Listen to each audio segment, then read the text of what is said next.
Hello and welcome everyone to the Solo Multimedia Podcast, where I give you my unfiltered take straight off the cuff. And today I'm going to be talking about The Unbearable Weight of Massive Talent. So this is a new film from a director I'm not familiar with. I can't remember what his name is. Apparently it was Tom Gormesian, something like that. But I think everybody will know this film by essentially the title of the Nick Cage film. So the premise of this film, as far as I'm aware, is basically that Nick Cage plays himself in it, and it's kind of like, just it's really leaning into the kind of wacky Nick Cage energy. That's kind of like the core idea. But the actual plot of the film is, a lot more grounded than I think what a lot of people are going to expect. So basically, Nick Cage is looking for movie roles at the start of the film, and then he's kind of running into, some money issues, some family issues, that kind of thing. And he gets an offer to go to someone's birthday party, essentially, and he's going to be paid like $1 million for it. That's the kind of core idea of the film. Then he goes to this party, and then this person is, that invited him, whose birthday it is, who's paying him the money, is kind of like this like ultra Nick Stan kind of person. And then this bromance develops, and it kind of goes on from there. But the core of the movie is like it's an action comedy. That's like the absolute core of it. And going into this film, after watching the adverts and whatnot, it really was leaning into the fact that it's Nick Cage playing Nick Cage, and the idea is like it's supposed to lean into the Nick Cage wackiness. There's a bunch of scenes where Nick Cage is kind of like talking to his own ego, which is another another like Nick Cage that's kind of a figment of his imagination in the room, that kind of thing.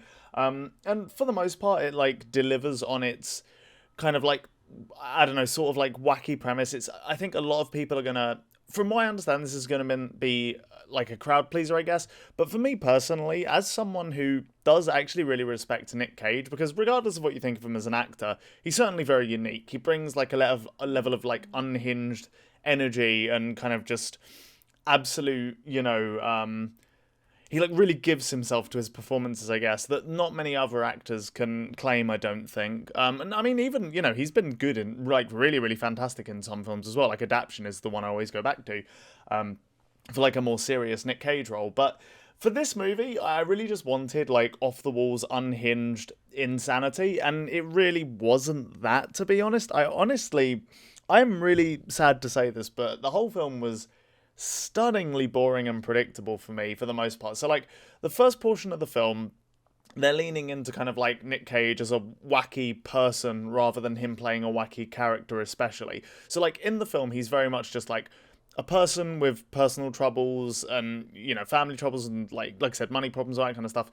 And there are moments of kind of overacting and him being acting like pretty goofy and off the off the beaten path, but it's never like, because he has to be a believable person, it's never quite as like insane as you would imagine or hope. And even kind of looking at what the film actually gives you in the first portion, because it's leaning into that slightly, it feels just a little bit forced, which is kind of something I was really not expecting going into this. So the first portion didn't really land for me, and that's not to mention that a lot of the first portion kind of hinges on, or not the first portion, I guess, a lot of the whole film, to be honest, hinges on his relationship between him and his daughter, but him and his daughter get barely any scenes in this movie, so it's really hard to take any of the emotional beats there seriously.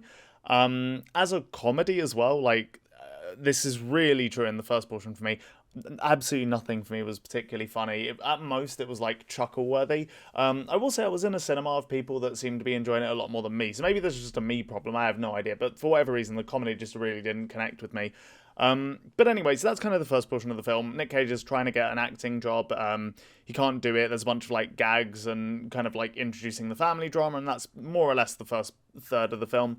Then he gets the invitation from his agent to go to the island, and this is where the film actually does like pick up for me a little bit. So the second act is him going to the island and meeting the person that invited him there. And this guy's like an ultra Nick Cage stan, and they bond over kind of films, and there's loads of like good gags based on old Nick Cage films, some that are just almost like bizarre, kind of creepy Stanish behaviour that they play off of a little bit, and all that stuff is really, really fun. But unfortunately, this is also where the main, I guess, like, the main plot of the film starts being introduced. Basically, Nick Cage gets approached by the CIA and is told that the person that he's been talking to and bonding with is actually holding like a politician's daughter, or I think it was a politician's daughter, I can't remember, it was something like that, but basically holding some young girl hostage. And the reason they're doing this is for some political, what's the word? Like leverage, I guess, that they're trying to. I think someone in their like crime organization was trying to get into a position of political power, or something like that. But honestly, it's a very kind of standard plot for this type of plot. It's very it's just exactly run of the mill and what you'd expect. And while I said I was enjoying the second act or beats of the second act, it still felt like this CIA angle was kind of dragging the whole thing down. And it's a real shame because the movie even pokes fun at this. So like as they're talking about the films they love and going into, just throwing it up together, going into all the kind of types of art they love, what they like about different films, and bonding over that, they kind of talk about making a film together. Because I guess one detail I skipped over, is kind of minor to some extent, is that basically the reason Nick Cage gets invited to the island is because this person who's like an ultra Nick Cage stan has also written what's the word? He's written a script for a film basically, and he's pitching it to Nick Cage, and he wants Nick Cage to act in it. And initially Nick Cage doesn't want to, but as they bond and as the CIA approaches him and they need him to be on the island for longer, he essentially agrees to it and says we should sort of look at, decide what we want our movie to be moving forwards and not necessarily just run off the script. And over time, they decide it should be a film based on this particular event that's happening, which in a kind of meta sense is like the film you're getting. And there's a scene at the end where they're watching the film that we're watching, and that whole thing comes into it. But none of it is delivered in a way where the more standard plot beats that come after and the ultra kind of cliched action sequence at the end where they save both the, where they save the young girl from the kidnappers at the end.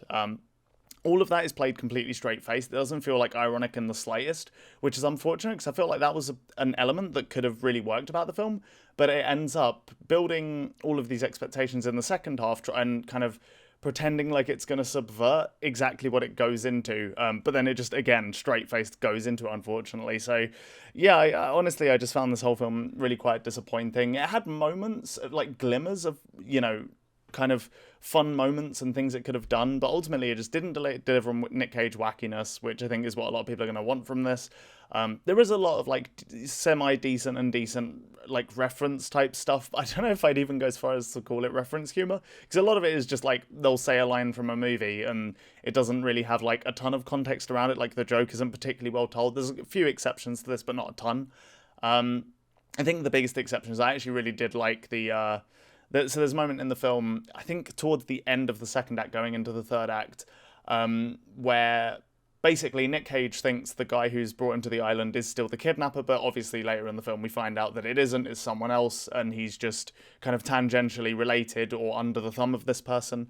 And basically Nick Cage finds this hidden room, or like a hidden door, where he believes the girls are being kept. And then the guy that isn't the kidnapper, but Nick Cage thinks is the kidnapper at this point, asks him if he wants to see the room and says, it's going to really change our relationship, and kind of goading the fact that this could be the kidnapper kind of thing. But then when he gets in, it's actually just like a Nick Cage like cave, and he's got like a full statue of Nick Cage in there holding the like face-off guns. It's got the Mandy chase, or just a bunch of like fan paraphernalia, essentially, and that was kind of like a funny goof with lots of good references, and that scene was pretty fun. Unfortunately, it was actually spoiled in trailers beforehand, which is one big criticism I have. Like, I guess this is kind of almost run of the mill at this point, but it feels like the trailer did spoil a lot of the best gags and best bits this film had going for it. But yeah, that's essentially everything I have to say about the film. It just did not deliver in any department I really wanted it to. From a filmmaking perspective as well, I've barely mentioned this because really there isn't that much to talk about. It was like, I guess, competent, but really uninspired. Like, all of the shots were very cliched. There was no particularly interesting camera work with, occasionally there'd be like a decent shot here and there, or like a creative shot here and there, I should say.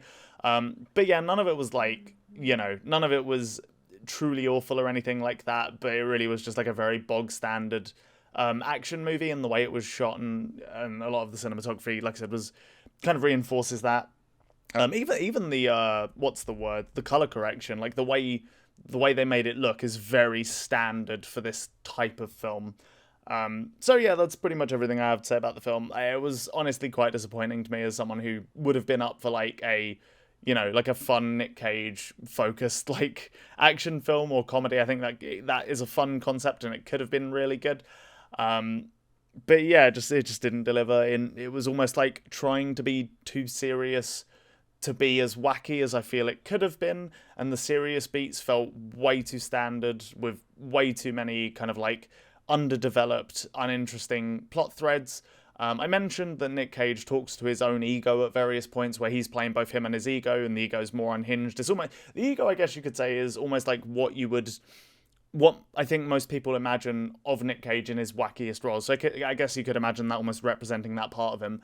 But he's only like that whole interaction is only in the film like 3 times. They could have used that significantly more, and had it be a lot more impactful, because it just sort of just shows up out of nowhere a lot of the time, other than maybe the very first instance of this. So yeah, that was disappointing. I will say that I seem to be maybe the only person with this opinion as far as I can tell. Like, it seems like most people are actually enjoying this film as a solid kind of like funny, goofy, bromance type action comedy film. So I mean, if you're willing to just go watch like a sort of popcorn flick, like something that isn't going to challenge you in any way, and you might get a couple like laughs out of, then definitely give it a shot, because there's probably going to be more here for you than there was for me. I was hoping for a little bit more.